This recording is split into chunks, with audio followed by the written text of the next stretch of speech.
সেই মুর্দারের কফিনের মধ্যে চাদর দিয়ে ঢাকলে কি লাভ হবে যদি মরার আগেই আপনি উলঙ্গপনা খোলামেলা পর্দাহীনভাবে যদি সমাজের মধ্যে চলেন।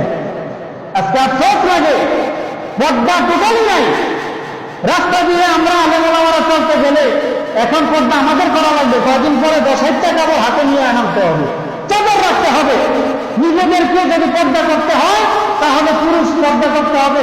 ভবিষ্যতে মনে এমন হবে অবস্থা যে রাস্তার মধ্যে আমাদেরই পর্দা করতে হবে। গরম বলেন, শীত বলেন, যাই বলেন, চাদর একটা রাখতে হবে। মহিলা দেখলে বাস পুরুষে নিজের চেহারা ছেড়ে সবকিছু থাকবে। কেননা মহিলাদের এখন অবস্থা হয়ে গেছে, একজন মানুষ দেখলে, মুসলমান দেখলে, প্রাপ্তবয়স্ক একটা লোক দেখলে একটু সাইডেও যায় না। কথা কন, একটু কি সাইডেও যায় না?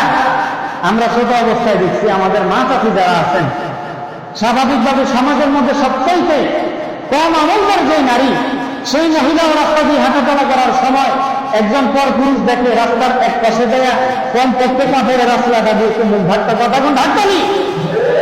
আর এত এত আলেমুল আমাদের সংস্পর্শে পায়াও কিছু হতভাগ্য মা বোনেরা আছেন, এখনো পর্যন্ত আপনারা কোনো আলেমকে আলেম মনে করেন না, কোন পর পুরুষকে পর পুরুষ মনে করেন না, কোন মুসলমানকে মুসলমান মনে করেন না।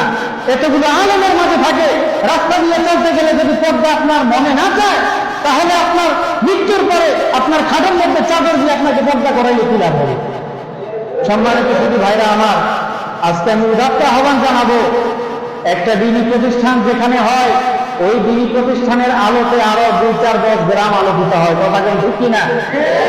আমরা একটা প্রভাব জানি, গ্রাম বাংলা একটা কথা আছে, বাতের নিচে অন্ধকার। বাতের নিচে কি অন্ধকার?